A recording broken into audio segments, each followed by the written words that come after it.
and a very warm welcome to Cultural Communication Confidence with me, Victoria Reynoldson, and a very warm welcome to this episode 62, Successful CV and Resume Strategies. Now, I'm talking about this topic today because I recently, about a month ago, did a whole mini series on interviews. And I talked about interviews, what you need to do before, during the interview, and how to close and finish up successfully. And that mini series actually prompted many questions from you about other aspects of how to communicate well for your job search. And so I thought I'd come back now with a few follow-up episodes for you to help you with other aspects of speaking and writing as you prepare and enter into the whole job searching and application process. So today we are all focused on CVs or resumes. So we tend to call that CV in the UK and resumes in the US. We're then going to follow up and talk about how to introduce yourself impactfully in networking, as that might be a key part of your job searching process. And then we will also be talking about how to do outreach or cold messages, particularly on LinkedIn, to connect with people who might be interesting and helpful in your job search. And finally, we'll talk about tips for successful informational interviews when you are connecting to people who could be really helpful and provide useful advice on your journey. Now, this particular series is targeted for you no matter where you are on your career journey, but it is particularly thinking about those of you who are experienced, perhaps you're mid-career, so you've already got a CV or resume written. It might not be up to date. Perhaps you haven't written one for a while and you're now thinking now is the moment as we come to the end of 2023 at the time of this recording, or you're already looking forward to 2024 and you're thinking now is the time to think about the job search. So this is a perfect time for you to think about it. And I'm going to look at different aspects of the CV and help you consider what you might need to refresh, what might have changed in the last few years. Now, the first point I want to start with is that your CV, I'm just going to stick with one word today rather than keep saying CV and resume. Your CV is a representation of you. It is your personal brand representation. It is a moment for you to sell yourself and within seconds for somebody to understand who are you, what have you done, and how you come across. So that professional impression is so important, and you really do only have seconds. Whether your CV is being scanned by AI or whether it's a human, we know the research says that I think the average is about 17 seconds per CV. So, there isn't long to make that great impression. So there are a couple of areas to really pay attention to. Before you even start looking at the CV, I want you to think about keywords. Now, this means the key phrases or words that come up time and time again when you look at job descriptions for your ideal role.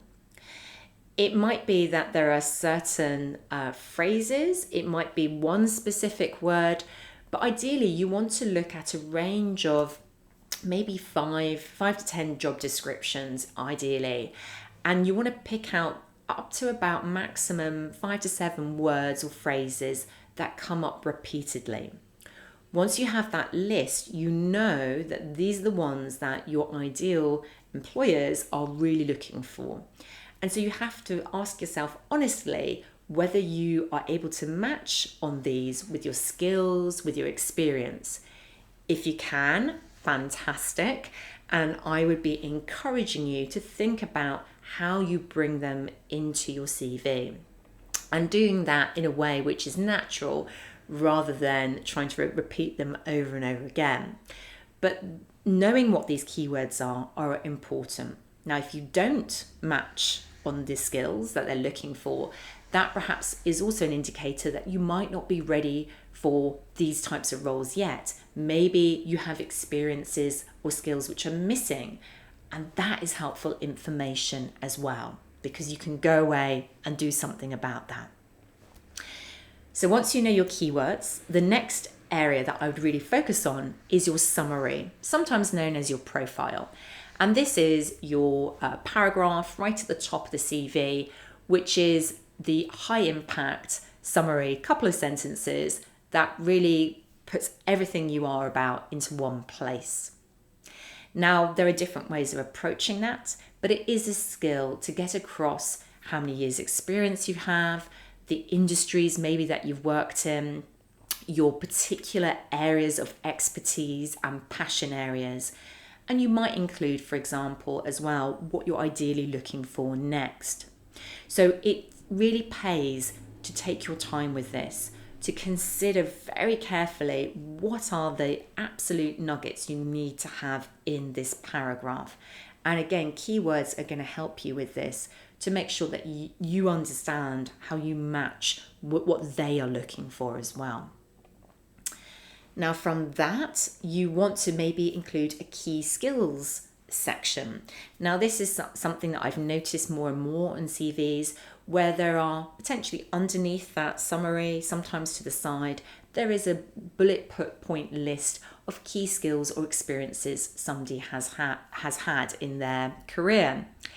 And this can be quite helpful, again, for that quick scan, either for a person or AI, to understand what are your key points. The rest of the CV is probably what you'd expect. So your experience in reverse chronological order, starting with the most recent role. I think the real challenge comes if you are experienced, perhaps you're mid-career, that you might find it really difficult to keep it short and simple. Maybe you have worked for several companies in several roles, and yet you still need to be able to write your CV in a way where there is a maximum of 3 to 4 bullet points per role, where you're able to really focus in on the key points.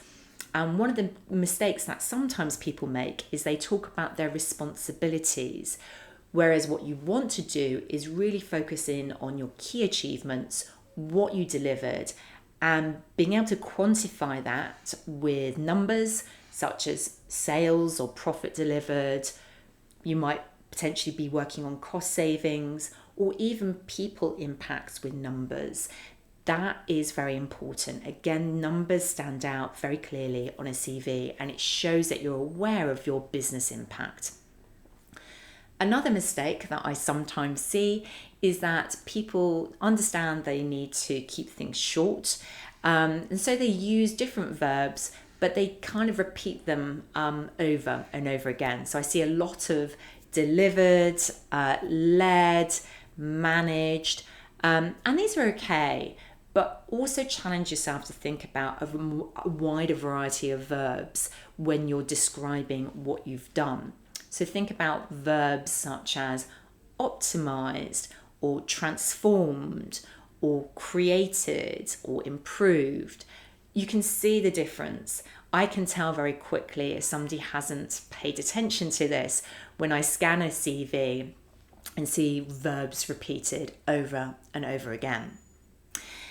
Now, what comes after your experiences really depends on the industry, on the type of role you're applying for, but you might include academics, you might include qualifications, publications if that's relevant, and things like certifications and technical skills or languages that you know. So you need to adapt this to your own situation and work out how much detail, how much information you're going to provide.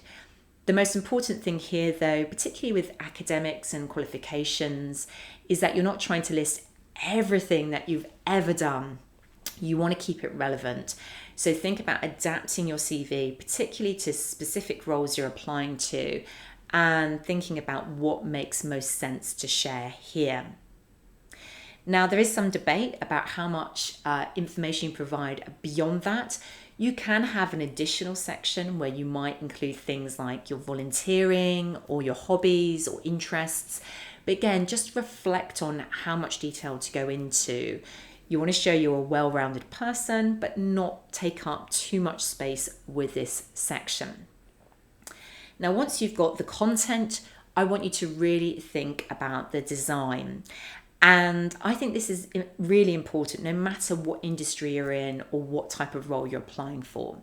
There's an expectation now that your CV will be well designed. It will represent what your personal brand is about and will look contemporary. It doesn't, because I think when we've had CV layouts before, basic ones, they might look old-fashioned today. So if you need support on that, give me a shout or ask, look at templates that are online. But you'll find that the layouts and formats, there are a variety of different ways of doing things, but you want to pay attention to this and keep it consistent throughout. Also bear in mind that these designs and formats will be industry specific. So what will work for a designer in their CV will look really different for somebody who is an accountant or a lawyer applying for a new role. Now, I often get asked, should I include a photo of myself in the CV so people know what I look like? This isn't normal practice in the UK and the US. So I would advise, if you're kind of looking for roles in these countries or in companies who are influenced by those countries, then probably not. However, you can ask the question if they would like one, or alternatively, if they request it, of course, you can supply an image if you like. Now, I absolutely encourage everybody to proofread their CV before submitting it. I know this sounds basic, and I appreciate that you're probably saying, yeah, I know this, Victoria. However, I cannot tell you how many times I see CVs with spelling mistakes, grammar mistakes, inconsistency in the formatting, and little things like this can really impact your professional impression. So do take that time, don't rush through that. Now, questions I get often asked, should I have 1 or 2 pages for my CV? Well, again, this depends a little bit on your how extensive your experience is, how many companies, how many roles, but I would be encouraging you in the current moment to go for 1 A4 side if you can. Shorter is better. It shows that you know how to condense your messages, your experience, and it's more impactful. However, maximum is 2 A4 pages long. Another question that I get asked is, what contact information should I provide?